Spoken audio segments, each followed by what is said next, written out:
Namaskaram. Today I'm going to be talking about the third paragraph of Nāṉ Ār. As I explained earlier, the first paragraph was newly added by Bhagavan when he wrote the essay version. It wasn't there in any of the earlier question and answer versions. What was there as an introduction in the earlier versions, in the previous versions, was just one sentence, which was presumably not the first thing that Bhagavan said, but it was one of the answers that Bhagavan gave to Sri Prakasham Pillai, and he put it as a small introductory sentence before the first question. In that, what Bhagavan said is, Nāṉ Ār engira vicharanaye moksha te toḍriṟkum. That is the investigation, who am I, alone will give moksha. So in place of that, Bhagavan expanded that as the first paragraph. The second paragraph consists mostly of what Sri Prakasham Pillai added, the neti portion. I'm not this body, I'm not the gross body is not I, the five karmendriyas, organs of action are not I, the five jnanendriyas are not I, the five karmendriya, organs of action are not I, the five pranas, the five vital functions are not I, the mind which thinks is not I, and the ignorance that remains when all these things subside, that also is not I. This was all added by Sri Prakasham Pillai. Actually, the first question Sri Prakasham Pillai asked was Nāṉ Ār, and Bhagavan's answer was simply aṟiviṛkum, which means, about Sri Prakasham Pillai's question, Nāṉ Ār means who am I? Bhagavan answered aṟiviṛkum, which means awareness alone is I. And then Sri Prakasham Pillai asked aṛiviṛkum sarūpam enna. What is the nature of that arivu, that awareness? To which Bhagavan said the nature of that awareness is Satchidananda. So those were the first two questions asked by Sri Prakasham Pillai. Then the next question that Sri Prakasham Pillai asked was sorūpa-darśaṇam epodam kedikam. When will sorūpa-darśana be attained? Svarupa means one's own real nature. Darshana literally means seeing or sight of. So when will we see what we actually are? In other words, when will we be aware of ourselves as we actually are? To which Bhagavan replied, the essence of Bhagavan's reply is, but when the appearance of, when the world is removed, awareness of oneself, of one's real nature will arise. So, and there were a few more questions and answers after that, but from those questions and answers, Bhagavan formed this third paragraph. I'll talk more about the question and answer version a bit later.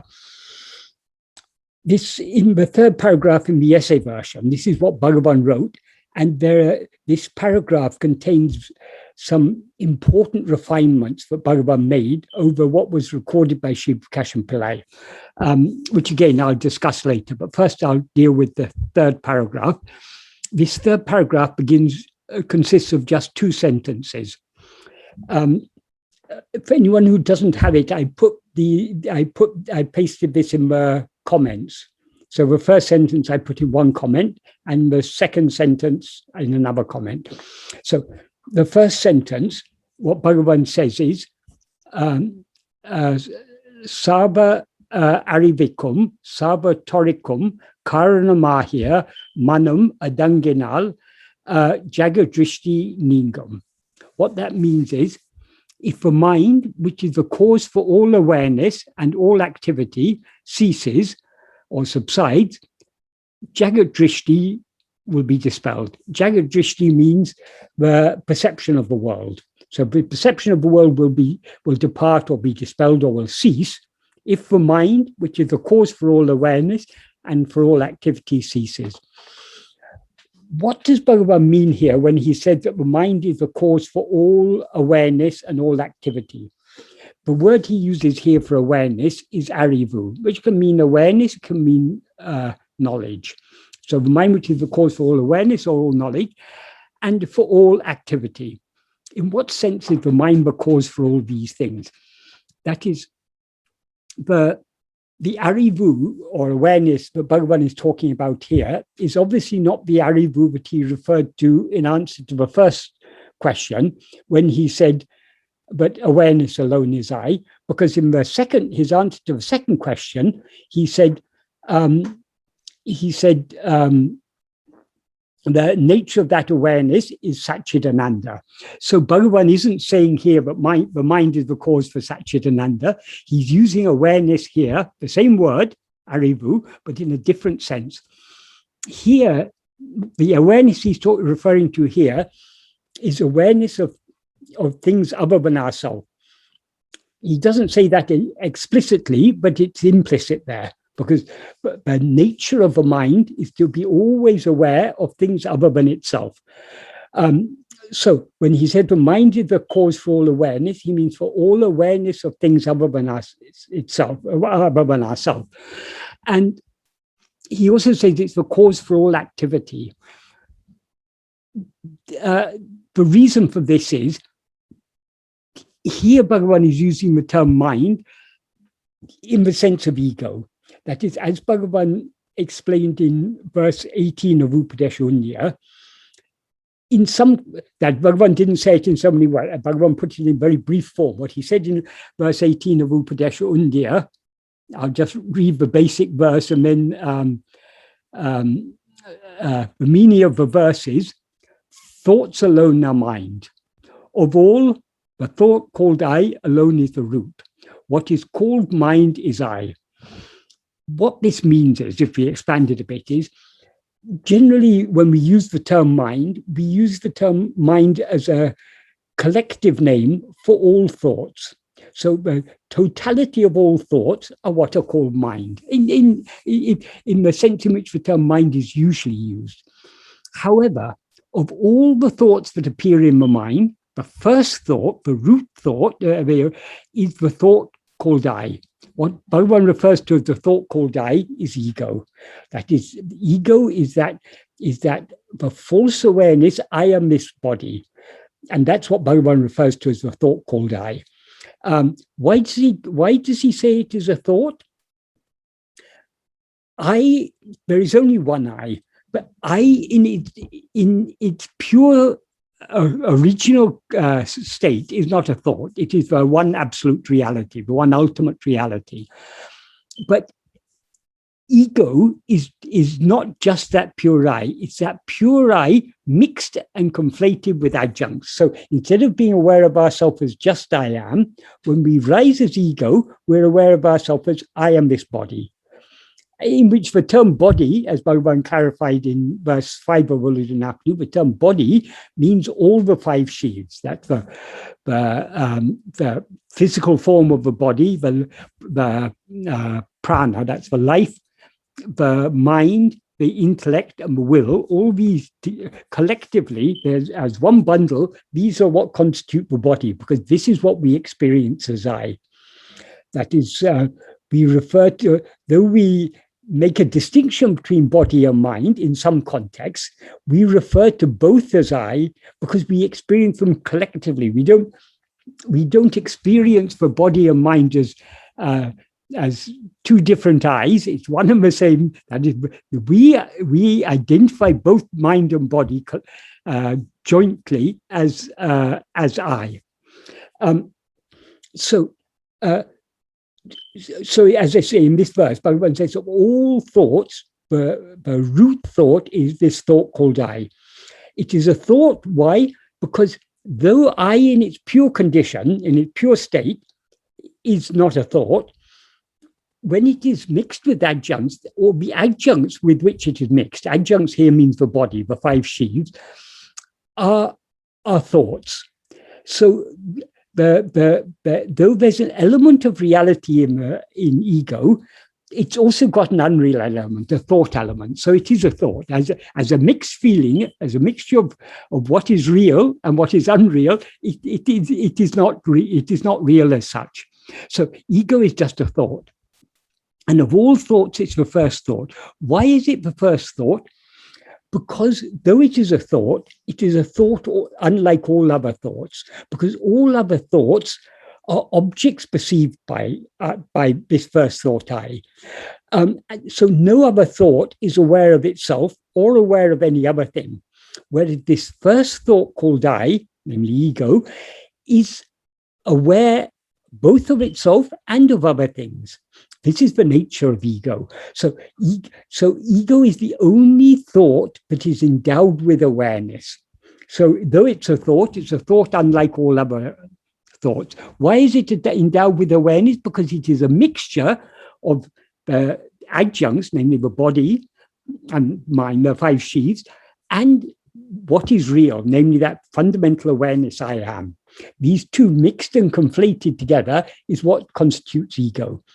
So since ego is the first thought and the root of all other thoughts, because all other thoughts exist only in the view of ego, no other thought can exist without ego. So what the mind essentially, and all other thoughts are changing. The one thought that is constant, so long as there's mind, only one thought is constant. That is the thought called I, namely ego. So what the mind essentially is only this ego. So he ends this verse 18 by saying, what is called mind is I. So whenever he talks about the mind as the perceiver, he's referring to ego.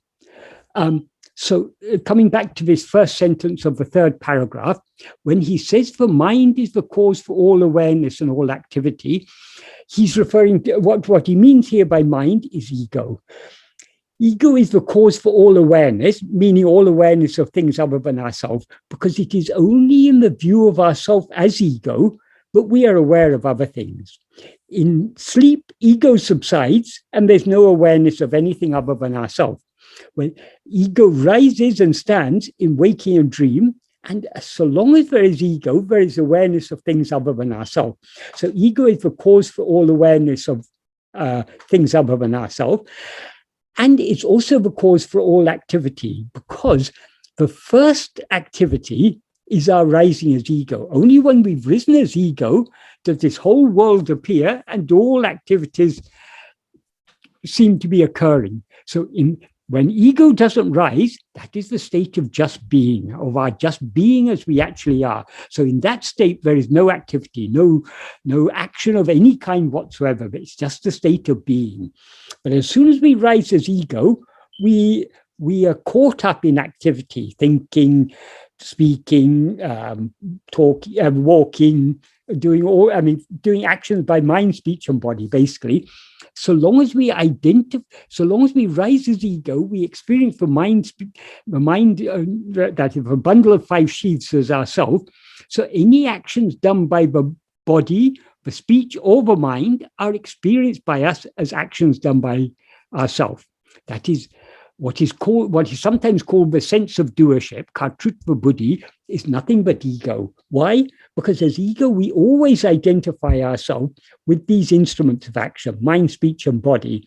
So whatever actions are done by mind, speech, or body, we experience them as I am doing it.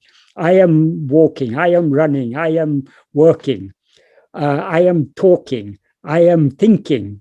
We claim all these activities as our own. And when we don't rise as ego, as in sleep, there's no activity at all.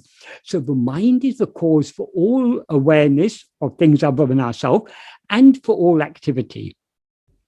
So if this mind ceases or subsides, what will happen? Since the mind is the cause for all awareness of things other than ourselves, and since what we call jaga-diruṣṭi, the perception of the world, that is just an awareness of things other than ourselves, so that jaga-diruṣṭi cannot stand without the mind, because the mind, in the sense of ego, is that which perceives the world. There can be no perception without a perceiver. So jaga-diruṣṭi will depart or be dispelled if the mind ceases. That's the first sentence. Then in the second sentence, there are two parts. The first part is an analogy. What he says is, in the first part, kaṛpita sarpa-ñāṉam pōṇāl oṛiya adhiṣṭhāṉa rajju-ñāṉam uṇḍāhādadu pōla. That means, just as unless awareness of the imaginary snake goes, awareness of the rope, which is the adhiṣṭhāṉa, will not arise. Here he uses two words, kaṛpita and adhiṣṭhāṉa. Kaṛpita means a fabrication. What is a fabrication, an imagination, or a mental creation in this context. So the snake that we see in a rope is, or rather, our awareness of the snake or our perception of the snake is only a mental fabrication. There's no snake there at all. What is there is only a rope, but we misperceive it as a snake. So that snake is just a kaṛpita. It's imaginary. It's a mental fabrication. The other word he uses to describe the rope is adhiṣṭhāṉa. Adhiṣṭhāṉa means the basis or base or foundation. That is, if the rope wasn't there, we wouldn't misperceive a snake. It is because something is there, but because we don't recognize what it is, we misperceive it as a snake. So, so long as we mistake it to be a snake, we are not aware of it as a rope. And when we become aware of it as a rope, we can no longer mistake it to be a snake. The two cannot, that is the sarpa-ñāṇam, the awareness or knowledge of the snake, cannot stand along with rajju-ñāṇam, awareness of the rope. The two, either we see it as a rope as it is, or we see it as a snake or as some other thing, but so when we see it as a rope, we can't mistake it to be anything else. When we see it as a snake, we fail to recognize that it's just a rope.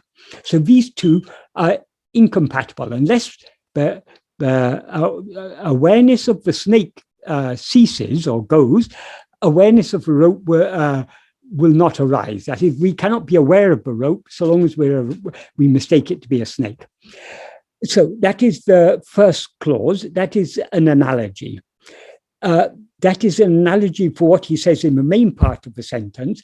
The main part of the sentence is kaṛpita mana jaga-diruṣṭi nīṅgiṇāl oṛiya adhiṣṭhāṇa sorūpa-darśaṇam uṇḍāhādadu.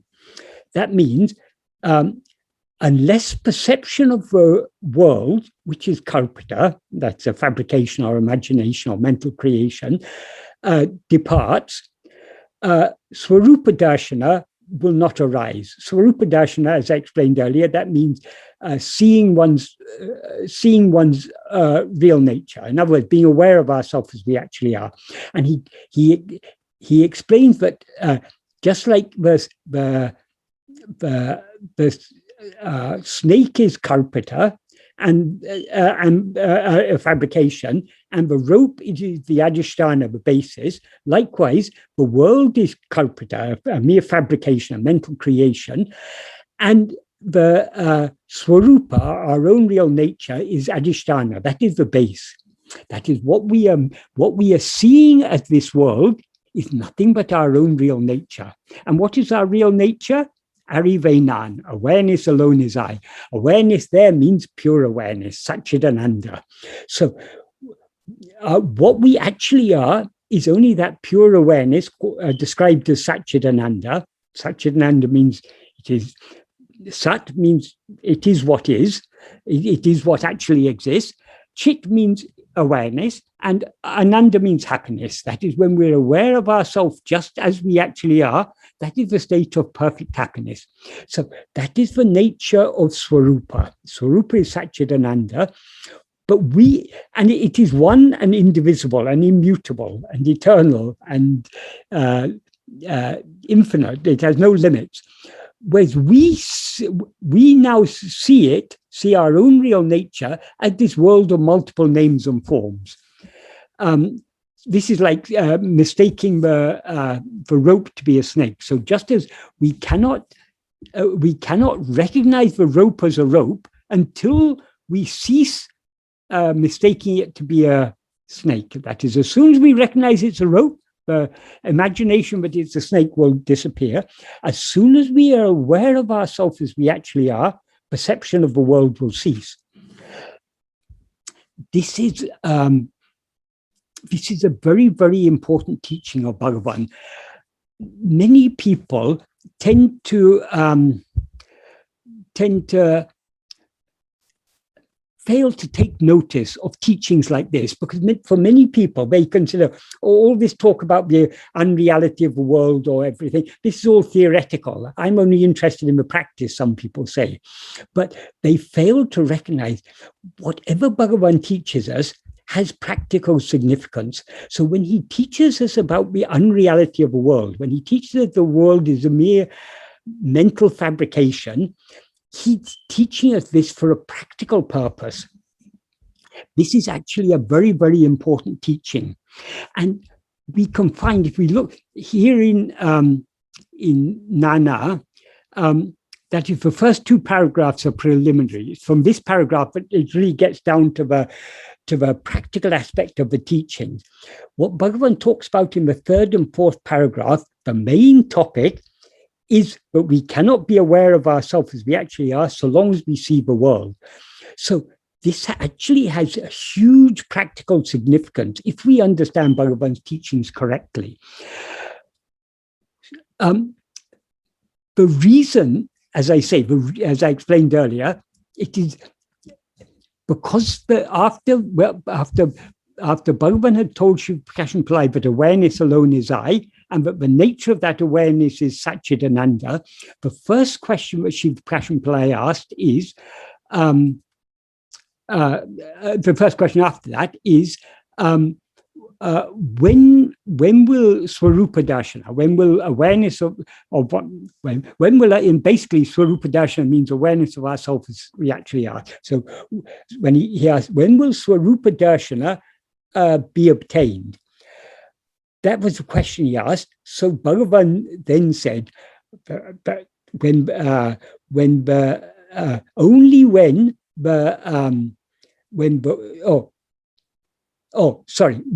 world, sorry, what did he say? Okay, yeah. What he said is when the world is removed, the sorūpa-darśaṇam will arise. So the first obstacle to our knowing ourselves as we actually are is the world. But when Bhagavan, in the question and answer form, Bhagavan referred to the existence of the world or appearance of the world. But when he rewrote this as an essay, instead of just talking about the existence of the world, he talked about perception of the world. This is very significant because, firstly, according to Bhagavan, there is no world other than our perception of it. Just like, according to Bhagavan, our present state is just a dream. Any state in which we're aware of a world is just a dream. So the world we experience now, in what seems to us to be the waking state, is no more real than any world we perceive in any other dream. So when we are dreaming, what brings that world in, that dream world, into existence? That is, that dream world doesn't at all exist other than as our perception of it. That is, there is no world there other than our perception of it. But the appearance of the world is created by our perceiving it. So this is what is called drishti shrishti vada. That is, our perception is the cause for creation. In other words, creation is not real. It's only in our perception that the world seems to exist. So just like the world we see in a dream does not exist independent of our perception of it, I think the world we see in a dream is actually just our perception of it. The world we see now is just our perception of it. This is why Bhagavan says in verse 6 of Uṇḍāhādadu, I'm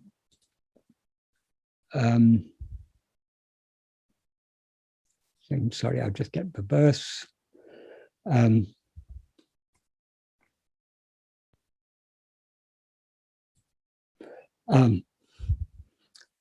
Bhagavan begins the verse 6 of Uludunapa by saying, Uluhu aim pulangul uru, verandru. That means the world is a form of 5 sense impressions, not anything else. What he means here by aim pulangal, 5 sense impressions, is sights, sounds, smells, tastes, and tactile sensations. These 5 kinds of sensory knowledge alone are what make up the world. That is, if you remove these 5 sense impressions, there is no such thing as world. So Bhagavan concludes, other than these 5 sense impressions, there is no such thing as world. The world is a form of 5 sense impressions and nothing else. They're untrue. That means not anything else at all. And then he goes on to say, those 5 sense impressions are impressions to the 5 sense organs. Since one thing, the mind, or the mind alone, we can take it either way, maṇam, perceives the world by way of the 5 sense organs. Say, is there a world besides the mind? And what Bhagavan is saying here is, the world is nothing but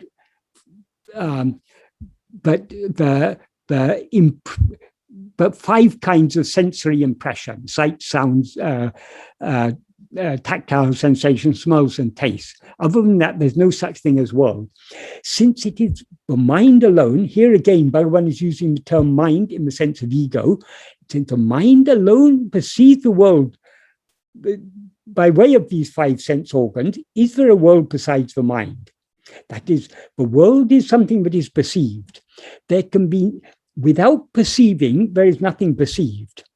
And without a perceiver, there is no perceiving. So everything, all objects depend for their seeming existence on the subject. The subject is ego or mind, because it is the perceiver, and objects are things perceived by it. So they seem to exist only in the view of the mind that perceives them. So besides the mind, there's no such thing as world at all. So, this is what he says in the first sentence of this 3rd paragraph: the mind, which is the cause for all aṛiviṛkum, all awareness, meaning all awareness of things other than itself, because all other things, the whole entire world, seems to exist only in the view of ego. So without ego, it doesn't exist at all. Just like the dream doesn't exist, whatever we see in a dream doesn't exist independent of ourself who perceive it. That it doesn't exist independent of our perception of it, and our perception doesn't exist independent of ourself as the perceiver. So ultimately, everything comes back to ego. Ego is the root cause of everything, as Bhagavan often said. So long as what the world appears only in the view of ourself as ego.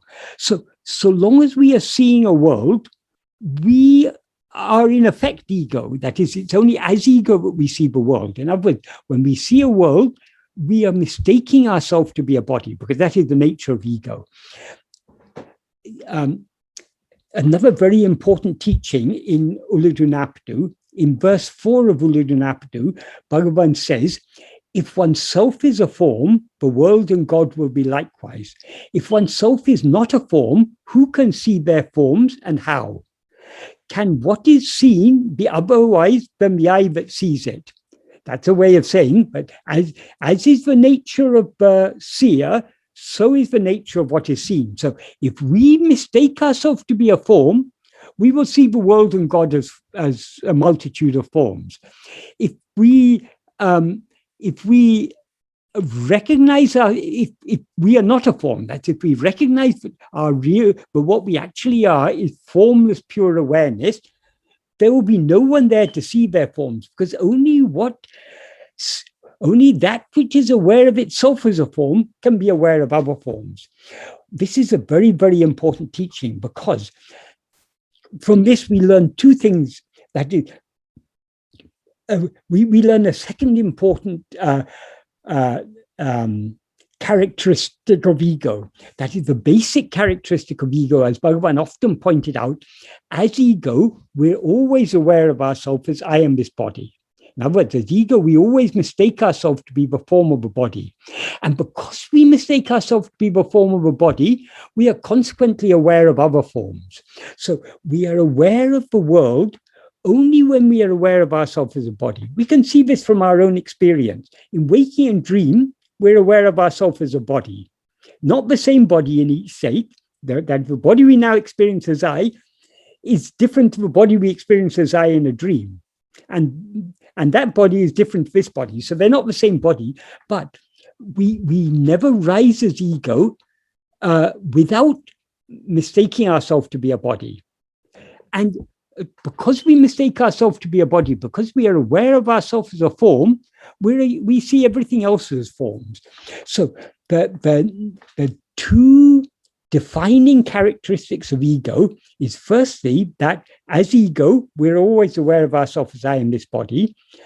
This body there doesn't mean this particular body, some body or other, but whatever body we currently experience as ourselves, that is this body. We refer to it as this body. So ego is always aware of itself as I am this body, and ego is consequently always aware of other forms. In other words, it's aware of the world.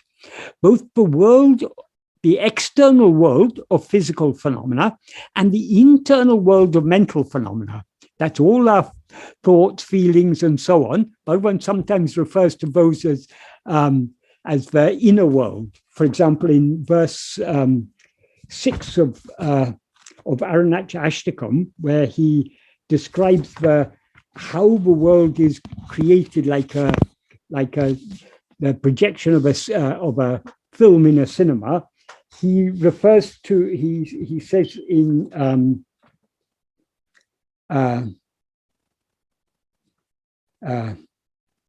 the jaga-diruṣṭi, that's the pictures of the world, within, kandana, kan mudul porivari puratum. That is, we see a world both inside. Inside there means we have to understand from a context what Bhagavan means by inside, because when he refers to turning our mind within to investigate ourselves, there he's using inside in a much deeper sense. Here, just like we feel the mind is inside, the world is outside. In that more superficial sense of that distinction of inside and outside. So, but our thoughts and feelings and everything seem to be an internal world, and the physical phenomena seem to be an external world. Both of them are included in the term world, remember? They're all part of the collection of things other than ourselves that we perceive. All these things exist only in the view of ego, and being aware of things other than ourselves is the very nature of ego. So, as I say, the two defining characteristics of ego are, firstly, as ego, we're always aware of ourselves as I am this body, and secondly, we're always aware of a world, of both a mental world, an internal world, and an external world. This is the nature of ego. That is why what Bhagavan teaches us in this paragraph is so important. That is, because it is the very nature of ego to perceive a world. In other words, what he refers to here as jaga-diruṣṭi, perception of the world, that is the very nature of ego. That is why, unless that perception of the world ceases, we cannot be aware of ourselves as we actually are. So what he teaches us in this paragraph has a very deep practical significance. That is, so long as we are aware of anything other than ourselves, we are thereby nourishing and sustaining this ego. Because what is ego? It is that which is always looking at things as ego. We're always attending to things other than ourselves.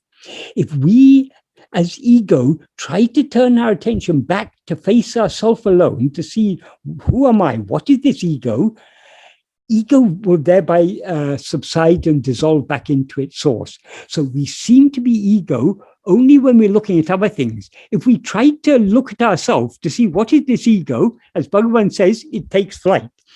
That is, we can never actually catch this ego, because we seem to be ego only when we're looking at other things. When we look at ourselves to try and find this ego, there's no such thing to be found. So this is the key to eradicating egos.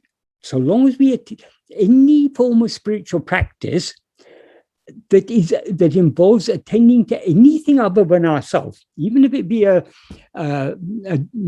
name or a form of God or a mantra or whatever it may be, so long as we're attending to any phenomenon, anything other than I, we are thereby nourishing and sustaining ego. So it's only when we attend to ourselves, to I alone, but we can bring about the dissolution of ego. So that's why what Bhagavan teaches us in this paragraph is an extremely important teaching and an extremely practical teaching, because what is the practical application? So long as I'm aware of anything other than myself, I am thereby nourishing this. I'm thereby nourishing and sustaining ego. I'm just sustaining this false awareness, I am this body. If I want to free myself from this false awareness, I am this body, I need to cease attending to anything other than myself. I need to cling only to I am. So what Bhagavan teaches us in this paragraph, as in all his teachings, it's extremely practical. It has a very deep practical implication. And I was beginning to say earlier, but I didn't quite complete it. Here in Nāṉ Ār, in the third and fourth paragraphs, and to a lesser extent in the fifth paragraph, and also a little bit, and also to some extent in the seventh paragraph, Bhagavan is talking about the world. Likewise, in Uṇḍāhādadu, the first 7 verses of the main text of Uṇḍāhādadu, he's talking about the world. In fact, he begins the very first verse of Uṇḍāhādadu, of the main text of Uṇḍāhādadu, Nāṃ Ār, because we see the world. It's only because we see the world that any teachings are necessary. If we didn't see the world, there would be no problem. But so long as we rise as ego, we always perceive the world. So understanding the nature of the world and understanding that the world is nothing but our perception of it, and our perception of it doesn't exist apart from ourself as the perceiver, and as it is only as ego that we have a perceiver. Understanding this is fundamental to understanding and correctly applying the practice of Bhagavan, the practice that Bhagavan has taught us. That is, so long as until we clearly understand any form, any phenomenon, anything that appears and disappears is not what we actually are. Therefore, we need to cease attending to anything other than what alone always exists. What always exists without undergoing any change is not ego, because ego appears in waking and dream and disappears in sleep.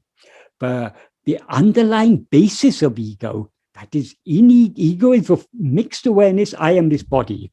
In that mixed awareness, I am this body, there is an element of reality. That element of reality is the basic awareness I am. That basic awareness I am, why is it real? Because it always exists and always shines. Now in the waking state, we're aware I am. In dream, we're aware I am. And in sleep, we're aware I am. In sleep, we are not aware of anything other than ourselves, than our own being, our own existence. So we're aware of ourselves as I am in all the 3 states, because that fundamental awareness I am, that is what is real. That alone is what is ever enduring, never ceases to exist. And only what exists always is what actually exists.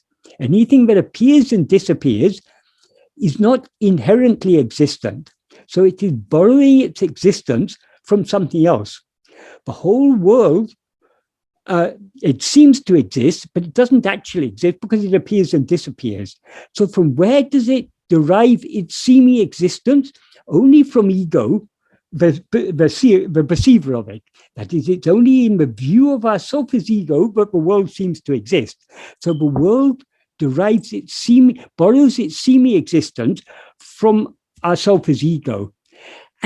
But even ego doesn't actually exist because it doesn't always exist. If ego actually exists, that if existence was if ego was inherently existent, intrinsically existent, it would exist even in sleep. But it doesn't exist in sleep. That means it doesn't actually exist. It's borrowing its existence from something else. From where does ego borrow its existence? From I am. So the world borrows its seeming existence from ego. Ego borrows its seeming existence from the real existence of I am. So what actually exists is only I am. So because the very nature, as ego, we always perceive a world. And when we don't raise ego, we never perceive a world. And less perception of the world ceases, we will not be aware of ourselves as we actually are. That is the very, very important teaching that Bhagavan gives us in this paragraph. This is, as I say, many people, they read this paragraph very superficially, or unfortunately, most of the translations of this paragraph are very inadequate translations. For example, before Sadhu Om and I made a new English translation of the essay form, and that was back in the 70s or early 80s, and we put that as an appendix in the Partha Sri Ramana. It won't be in future editions because now I've got my translation available on my website, and hopefully one day I'll bring it out in a book form. Before that, there was only one translation of the essay form. That translation had been around for a long time. It used to be included in a book called Words of Grace, which contained Who Am I? Vichara Sangraham, which is called Self-enquiry in the English translation, and Upadesha Manjari, which is called, I think, a bouquet of instructions or something. Those three together were published as a separate book called Words of Grace. And also in some editions of the English corrected works, this translation of the essay form was included. But this essay form, I mean, if we just compare this, what is said in that translation, as I say, this translation has been around for a long time. I think even from Bhagavan's time, this translation was there, but it's completely distorts the meaning of what Bhagavan says in this verse. Sorry, I'll just try and find. Oh, yes. But in that translation, or another thing about this translation, recently a video has come out in which someone read the whole of this translation, and that has become very popular on YouTube, and many people are sharing links to it. But as I say, it's a very unreliable translation of what Bhagavan taught, of what Bhagavan actually wrote in Nāṉ Ār. How they translated the first sentence was, as I say, what Bhagavan actually said in the first sentence was, if the mind, which is the cause for all awareness and all activity, ceases, jaga-diruṣṭi will depart, perception of the world will depart. In that translation, how this sentence is translated, if the mind, which is the instrument of knowledge and the basis of all activity, subsides, the perception of the world as an objective reality ceases. Firstly, Bhagavan doesn't just refer to the mind as the instrument of knowledge. The Sanskrit word for instrument is karana. The term Bhagavan used here is karana. Though the two words are related, karana means instrument. the mind is an instrument of knowledge. That's true, but that's not what Bhagavan is saying here. Bhagavan is saying kāraṇa. Kāraṇa means cause. So there would be no awareness of anything other than ourselves but for the mind. So the mind is the cause of all knowledge or awareness of things other than ourselves, and the cause of all activity. What he says is, which is the cause for all awareness and all activity. That has been mistranslated here as which is the instrument of knowledge and the basis of all activity. Okay, that's not such a serious distortion, but the serious distortion comes in the main clause of the sentence, where Bhagavan said, jaga-diruṣṭi nīṅgum, which simply means the perception of the world will cease or depart. Here it's translated as perception of the world as an objective reality ceases. So Bhagavan didn't mention anything about as an objective reality. There's no such, Bhagavan wouldn't use such a term, because according to Bhagavan, what is objective is unreal. That is, whatever is other than ourself is not real. So it's a term which is totally not at all in tune with Bhagavan's teachings. But also more serious than that, if you qualify perception of the world by saying perception of the world as an objective reality, okay, then even after the mind subsides, we can still see the world, but we just don't see it as an objective reality. That it gives room for that interpretation, which is not at all what Bhagavan means. How can we perceive, when we perceive the world, it always seems to be real. Why does it seem to be real? Because as ego, we always mistake ourselves to be a body. So long as we mistake ourselves to be a body, that because we are real, the body seems to be real. And because body is part of the world, the whole world seems to be real. We can see this from our experience in a dream. So long as we are dreaming, the dream world seems to be real. Why? Because we experience the dream body as I, so the dream body seems to be real, so the whole dream world seems to be real. So long as we are dreaming, the dream world seems to be real. But as soon as we wake up, our identification with that dream body is broken. That we no longer experience that dream body as I. So we once recognize, it wasn't real at all. Whatever I experienced in dream was just a mental fabrication. We can recognize that only after identification with that dream body is severed. So long as that identification persists, in other words, so long as we're dreaming, the dream world always seems to be real. Bhagavan says it in exactly the same way. This world seems to be real only because we mistake this body to be I. So whenever we perceive a world, it always seems to be real, and it also seems to be objective. But if you say that is, Bhagavan wouldn't have said here, Bhagavan was simply talking here about perception of the world. By bringing in perception of the world as an objective reality, you give room for all sorts of other interpretations. So when the jnani does see the world, he just doesn't see it as an objective reality, is what many people say. And if you point out to people, no, Bhagavan said here, that until perception of the world ceases, you cannot know yourself as you actually are. People say, oh no, that can't be what Bhagavan meant, because Bhagavan saw the world just like we do. People raise that objection. Bhagavan himself solved that problem. He said, when people asked, does not the jnani see the world? Bhagavan said, it's only in your view that the jnani sees the world, because you mistake the jnani to be a body, and that body seems to be perceiving the world. It seems to you that the jnani is perceiving the world. But the jnani is not the body. That's the fundamental teaching of Bhagavan. The jnani is not the body, so the jnani doesn't perceive the world.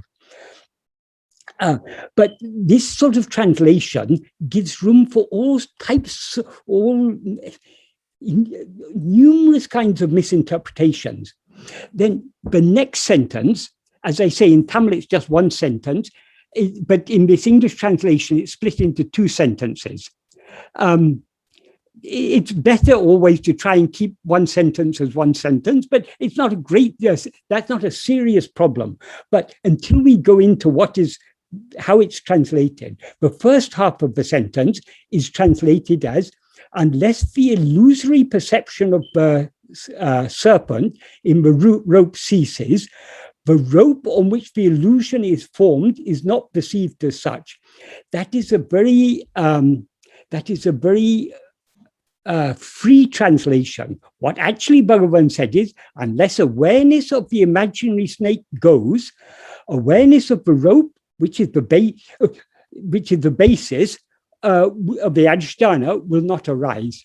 So that's freely translated, but again, nothing serious wrong. And then the main part of the sentence, which, as I say, what Bhagavan actually said is, unless perception of the world, unless jaga-diruṣṭi, which is kaṛpita, fabrication, departs, sorūpa-darśaṇam, seeing one's own nature, which is adhiṣṭhāṉa, the basis, will not arise. How it's translated in this version is, similarly, unless the illusory nature of the perception of the world as an objective reality ceases. What Bhagavan said is, unless perception of the world ceases. But here, unless the illusory nature of the perception of the world as an objective reality, so many things added here which were not said by Bhagavan. So the simple, clear meaning intended by Bhagavan is completely lost among this jumble of words, which are not an accurate, which words that have been introduced here, which were not used by Bhagavan at all. He didn't talk about illusory nature of the perception of the world. He said perception of the world, which is, well, kaṛpita, we can take it as illusory. Actually, it means fabricated, or it's a fabrication. It's an imagination. It's a mental creation. Okay, that implies illusory, but he's not talking about the illusory nature of the perception of the world as that means if we take this meaning, we can miss it, we can interpret it in so many ways. So it's okay to continue perceiving the world as an objective reality, so long as its illusory nature has ceased. That's not what Bhagavan is saying. He says, unless perception of the world ceases, and then they go and say, the vision of the true nature of the self on which the illusion is formed is not obtained. So, like this, but one of the reasons people don't have a clearer understanding of Bhagavan teaching is there are so many translations like this, which are very free translations that introduce words. The reason all these words are introduced, because people are not ready to accept the simple truth that Bhagavan taught, that so long as there's perception of the world, so long as there's jagad-dṛṣṭi, we cannot know ourselves as we actually are. When we know ourselves as we actually are, there would no longer be any perception of the world. This is the simple truth that Bhagavan teaches us. Because people are not willing to accept this, it's confused. A confusion is created here by adding things like the nature of the world as an objective reality. After Bhagavan wrote the essay version, the earlier 30 question and answer version continued to be published for some years. But because Bhagavan had made so many improvements in the essay version, at a certain point in 1932, some devotees decided to modify the earlier 30 question and answer version, and by incorporating some of the improvements that Bhagavan had brought in the essay version. And that's what formed the 28 question and answer version, which is now the main version, which is available in print. It's been printed, numerous editions, both in Tamil and English and other languages have been published. The English translation was translated by Professor T.M.P. Mahadevan. And how he translated this sentence is, just as knowledge of the rope, which is the substrate, will not arise unless the false knowledge of the illusory serpent goes, so realization of the self, which is the substrate, will not be gained unless the belief that the world is real is removed. So he has translated jaga-diruṣṭi as the belief that the world is real. That is not at all what Bhagavan is saying. There's a vast difference between the belief that the world is real. In effect, so long as we perceive the world, we do believe it to be real. But if we translate perception of the world as the belief that the world is real, so the world can still appear, we can still perceive the world. So long as we don't believe it's real, then we can realize ourselves. Is the implication here. Because many people, including many Advaitins, are not ready to accept the simple truth that Bhagavan taught. But so long as we perceive the world, we are aware of ourselves as ego, and therefore we are not aware of ourselves as we actually are. So in so many ways, Bhagavan's, in the existing translations, Bhagavan's pure, clear, and simple teachings have been lost because the translators were not ready to accept what Bhagavan said at face value. What Bhagavan said in this paragraph, Bhagavan very, very carefully worded this paragraph. If we compare this what Bhagavan says in this paragraph to the earlier 30 question and answer version, we can see so many ways in which Bhagavan has refined what Shiva Prakasham Pillai had recorded. I recently, just earlier this week, I published an article on my blog about this. So if anyone's interested, they can read it in more detail. But basically, the term jaga-diruṣṭi was not used in the earlier question and answer version. Jaga-diruṣṭi, as I say, means perception of the world. What was mentioned is existence of the world. Bhagavan refined it because why Bhagavan changed existence of the world to perception of the world? Because Bhagavan is shifting the, that is, where lies the problem? The problem doesn't lie in the world as such. The existence of the world or the appearance of the world is not a problem. The problem is our perception of it. In other words, Bhagavan is bringing the problem close back home because the real problem is not the world as such. If the problem lies in ego, whose nature is to perceive the world. So the Bhagavan changed where it is said, so long as the world, what was said, one of the questions, the fifth question was, will not sorūpa-darśaṇam arise even when the world exists, within brackets appears? That jagam ulla tondru kindra pode sorūpa-darśaṇam uṇḍāhādadu was a question Shiva Prakasham asked, and Bhagavan said, uṇḍāhādadu, it will not arise. In other words, world, but so long as the world exists, sorūpa-darśaṇam will not arise. There will not be, we'll not be aware of ourselves so long as the world exists. That is true, but rather than merely talking about the existence of the world, Bhagavan shifted the emphasis from the existence of the world to the perception of the world. Why? Because the problem doesn't lie out there in the world. The problem lies within us. As we, who is it who perceives the world? I do. So it's that I that perceives the world is the problem. So Bhagavan is subtly shifting the emphasis. As I say, there are many very important changes Bhagavan made when he wrote this essay version. I've highlighted them in that article, particularly in the second section of that article. So if anyone wants to go into this subject in greater depth, they can do so. But I think for this talk, this is sufficient. One more thing I'll add. This is such an important idea, but we cannot know ourselves as we actually are so long as we're aware of the world. But Bhagavan, in the next paragraph, which we'll deal with at the beginning of next month, the first meeting of next month, Bhagavan continues on the same theme. And there in the fourth paragraph, what he says is,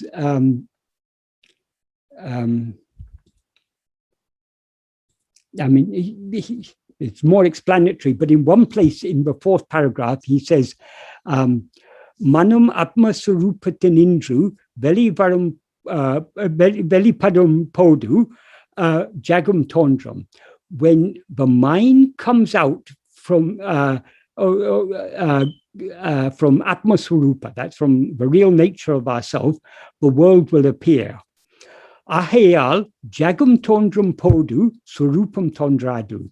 Therefore, when the world appears, Swarupa does not appear. Our own real nature does not appear. Sorūpam tondram, within brackets, prakasikam podu, jagam tondradu. That means when our real nature appears, and you put in brackets shines, prakasikam, jagam tondradu, the world will not appear. So long as we're aware of, so long as we perceive a world, so long as we're aware of the seeming existence of a world, we are not aware of ourselves as we actually are. And when we're aware of ourselves as we actually are, we will not be aware of the world.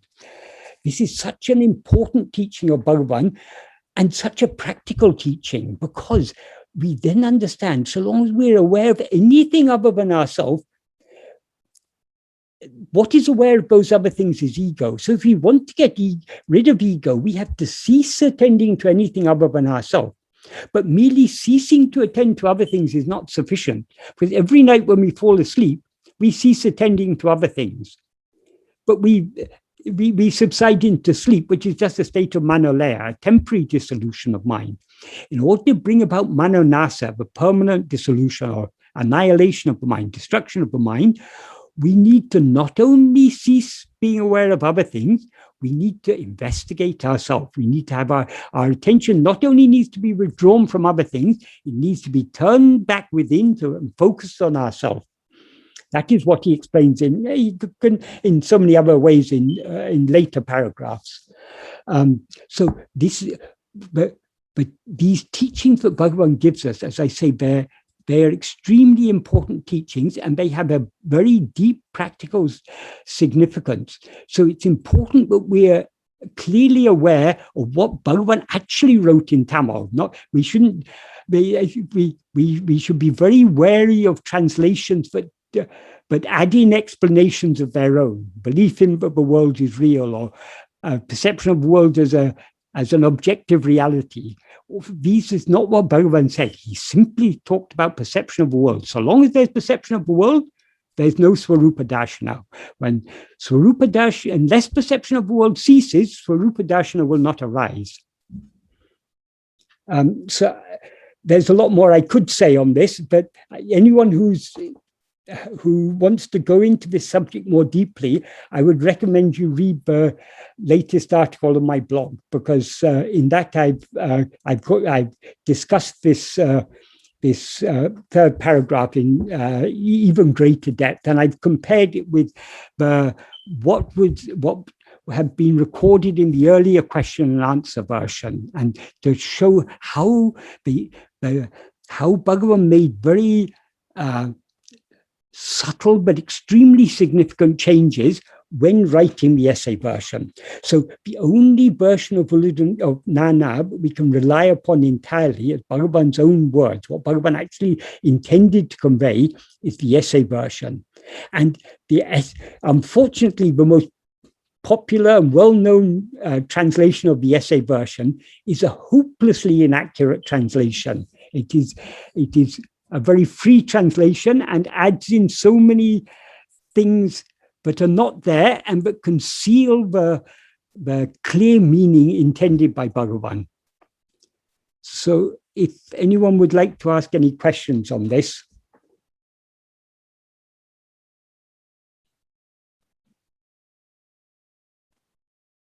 Are there any hands raised?